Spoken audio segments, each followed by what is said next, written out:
is amazing and what is great and what you've seen about America in our history is how we come together when somebody outside of America fucks with us. Oh yeah, it's like it is kind of like a little family. You're like you beat your brothers up, you hate their guts, right? But when somebody else beats your brother up, you're like, wait a second. Yeah, you can't call that my brother that. And they're like, you just punched him in the face. I'm like, that's he's my fucking brother. Yeah, I can do what I want to my own brother. I don't want you doing that shit. Don't even fucking talk about him. I think people are really going to be on that level in Afghanistan right now. I hope so. I think because I'm not seeing it as of right now. And I think you're not seeing it because the media is kind of like what they're putting in front of you is like, well, we're just trying to get out of there. They're trying to divide some troops. They're trying to divide us. They're not making it. They're trying to divide. They're trying to make it. Look, first of all, I will say this. I'll go down on record as saying this. Joe Biden. I am flat out fucking ashamed of that sorry ass motherfucker and the job that he's done handling this situation. Fucking pathetic. The fact that he hasn't, and believe me, I say this as somebody who is no Democrat or Republican. I am not some right-wing motherfucker at all. Pathetic job. I think that he has are done. Very close to having another Benghazi situation. I think we're very close because right now the top story on they've already overrun Kabul, which is the capital of Afghanistan. They've taken over the entire country. They have clips of Biden. They were like, are we ceding control of the country to the Taliban from like 2 weeks ago? And Biden's like, no, we're gonna not at all. We're gonna, dude. The country is now completely out of control. The embassy has got to close.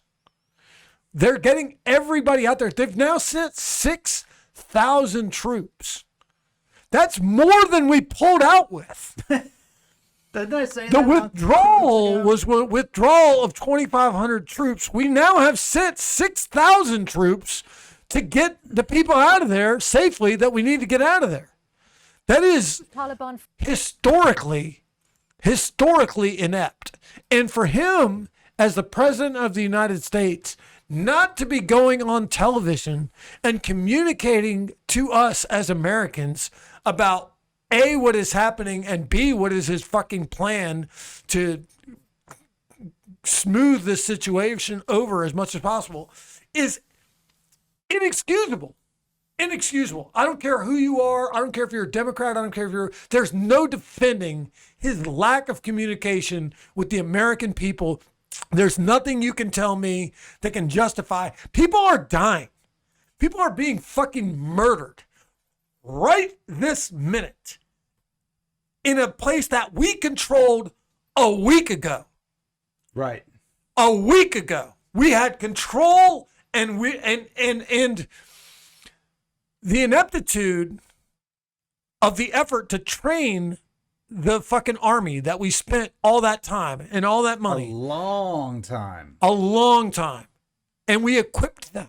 And by the way, all of that equipment, everything we fucking bought, everything we gave to them is now completely in the control of the Taliban. Isn't that crazy? The weapons, the vehicles, the flight, the Air Force, the tanks, the missiles, the bombs, the radars, the technology, the computers, the money, the housing, every fucking thing that we built and that we gave to the army to suit them up, they dropped their weapons on the ground and walked the fuck away. Yeah, isn't that and wild? They put up zero resistance. You gotta say the Taliban, it feels like for 4 years we didn't hear about the Taliban.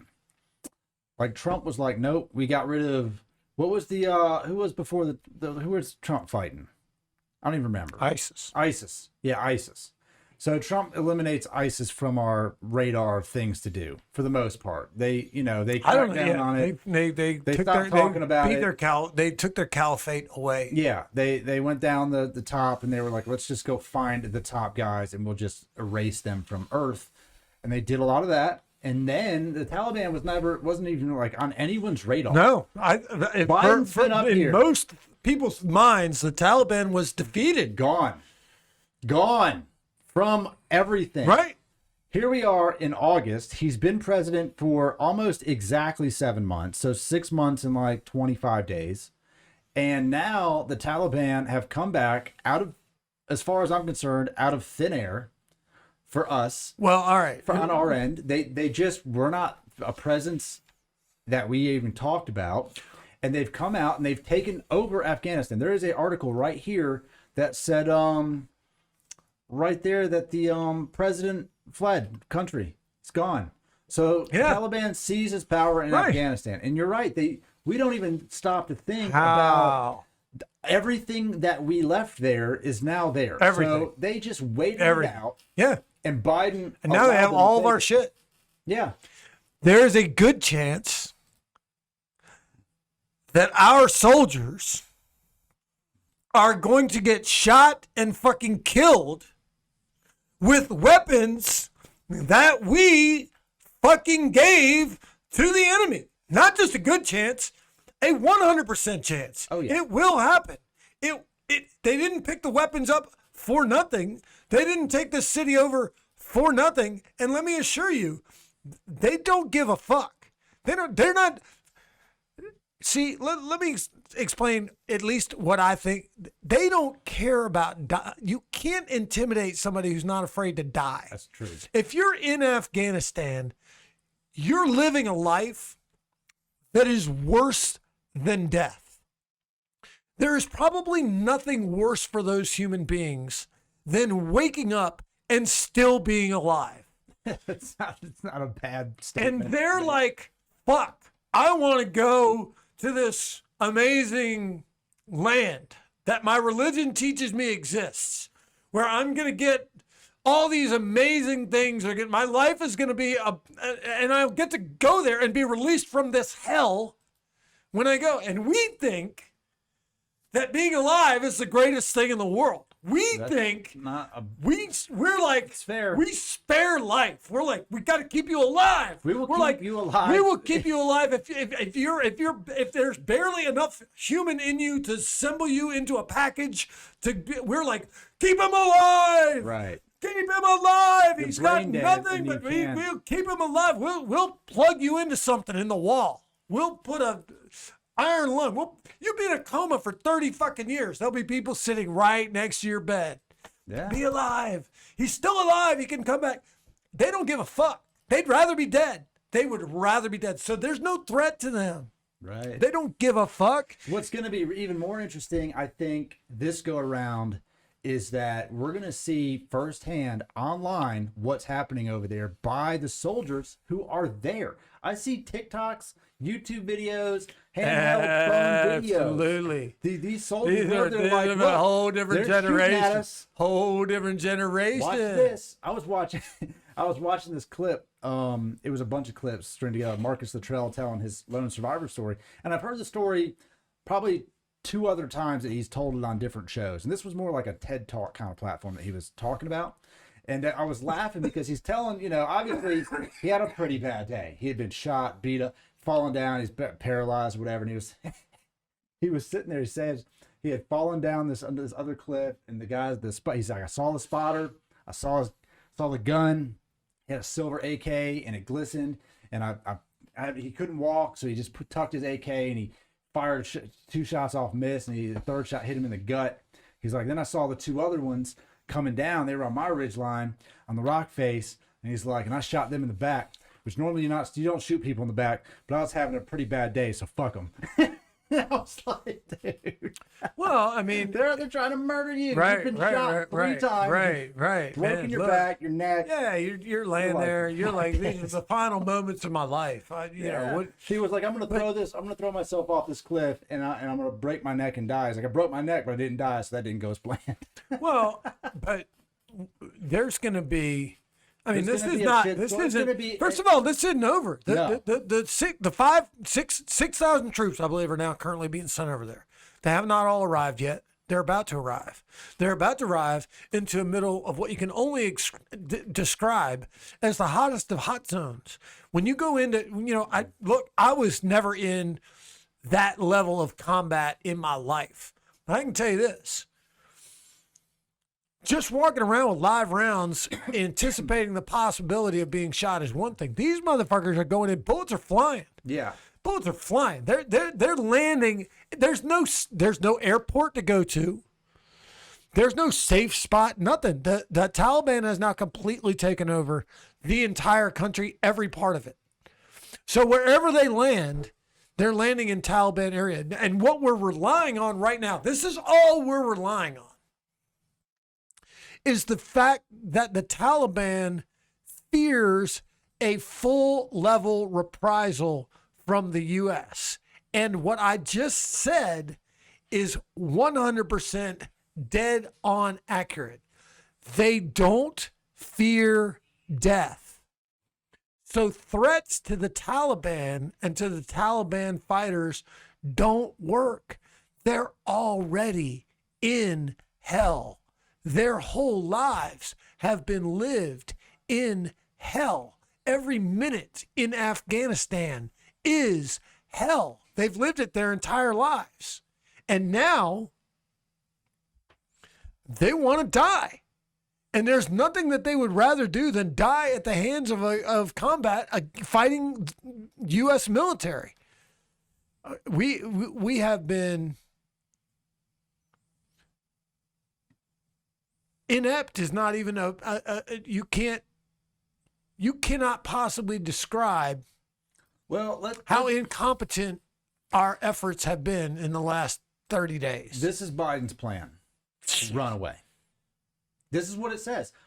This is a quote from Biden. I've authorized the deployment of approximately 5,000 U.S. troops to make sure that we can have an orderly and safe drawdown of U.S. personnel and other allied personnel and an orderly and safe evacuation of Afghans who helped our troops during our mission and those at special risk from the Taliban advance. His plan is we are no longer going to engage the Taliban. We're going to send troops over there so that we can get everyone out of there. We're just going to walk away from it, because he also said in the same interview that 4 other presidents have presided over the war in Afghanistan. He will not be the 5th, and that Trump, he accused Trump of cutting a deal that left the Taliban in the strongest position militarily since 2001. I've heard that. Let me tell you what left them in the strongest position.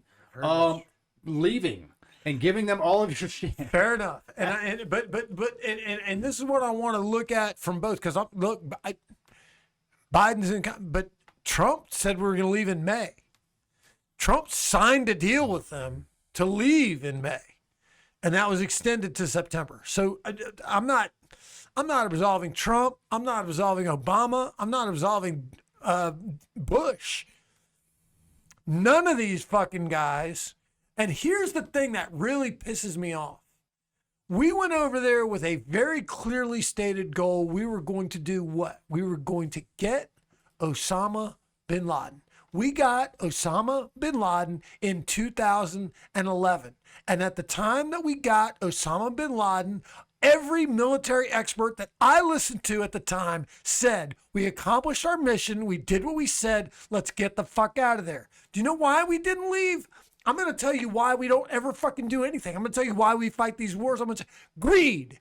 Because there's people that made money by us trying to rebuild that. And then, by the way, the people that rebuilt that fucking country that we put all that money into, they didn't give a fuck about building schools for those fucking kids. They didn't give a fuck about building roads. They didn't give a fuck about installing democracy. They made billions of dollars as American contractors to go over there and pretend like they gave a flying fuck about anybody in Afghanistan. And everything we've built is going to be trampled to the fucking ground, including the $100 billion embassy. And here's the next thing, because just 2 weeks ago, Biden said, oh, you're not going to worry about comparing this to Saigon.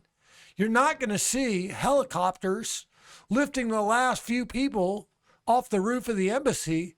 Well, you're goddamn fucking right. You're going to see that, because if we're going, the flag has been taken down. And what do you think's going to happen as the last few fucking people are left? And the fucking the Taliban sees that there's only There's only 100 people defending the embassy. There's only 20 people defending the embassy. Do you think they're going to wait until every last person is gone, or do you think they're going to start taking shots at people as soon as we draw down? The second we draw down, the second we start bringing military personnel out, they already control the whole country. We can't fly out of there on planes in a normal way. The president has fucking left the fucking country. I'm telling you, man. Disaster. Disastrously done. And here's what makes me fucking sick is that you got people out there trying to blame one party over another. Let me make it real fucking clear. They're both to blame. Republicans and Democrats are both to blame.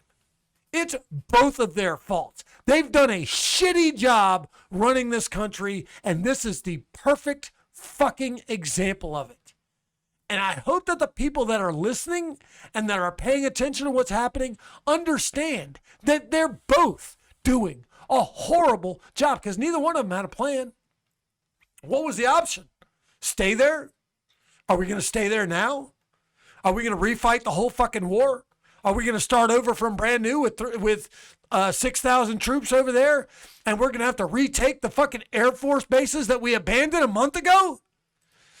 Are guys that fought this war going to go back and be like, oh, this is the bunk I used to have. I just took it back from a Taliban fighter. And now I get to sleep in the bunk that I just fucking left.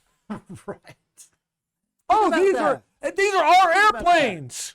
Think about Look, that. There go our airplanes overhead. And they're bombing us. Dude, I don't want to laugh because it's really going to happen. But you can't, but you can do everything but not laugh because it's so, the irony of it is crazy. You're like, you've been fighting in Afghanistan for 20 years. And we are at ground zero. It is worse now than if we'd never gone. Yeah. It's worse because we now have literally not one person on the ground who would be willing to help an American. If this was go over there now as an American and go to a person in Afghanistan and say, hey man, we're here to help. We're going to need your help so that we can help you. You think a fucking Afghanistan person is going to fucking listen to that shit?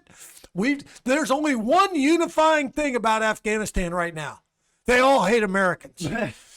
It's the only thing that they all agree on. Even the ones who are not Taliban. Even the ones who hate the Taliban. Even though they're looking and they're like, fuck. These motherfuckers had the option of fighting against the Taliban and shooting the Taliban with the guns that we gave them and the weapons and the training that we gave them, or giving up to the Taliban and joining the Taliban. And that's what they fucking chose. So crazy. That's what they chose. And that is, by the way, that is Republican and Democrat leadership bringing you that shit. That's bringing it right to your fucking front door. And if you're going to keep handling, look, America, I'm begging you. We have elections in 2022. We have elections coming up in 2022. God damn it. We have people that are running right now that are independent. We have people in every single office in America that are not taking money, that don't have publicity, that don't have media coverage, that are not on television. They don't have a big budget for their campaign, but they're running for office and they're trying to change this country. And they're trying as hard as they can to fix it. For once in your life, instead of not paying attention to politics and just choosing between the lesser of two evils, start paying attention to some of those people out there that you think have always been crazy. And pay attention to them and see what they want to do. They want to fix this country because this is bullshit. What's happening right now is bullshit. What's happening in America is bullshit. We are choosing between two parties that do exactly the same thing, and then all they do when things go wrong is point at each other and blame it on each other. And then they go out to dinner to eat with each other that night, cozy as can be. It's time to make a difference. It's time to make a change. It's time to make a change. Let's talk about, all right, we're going to leave Afghanistan there.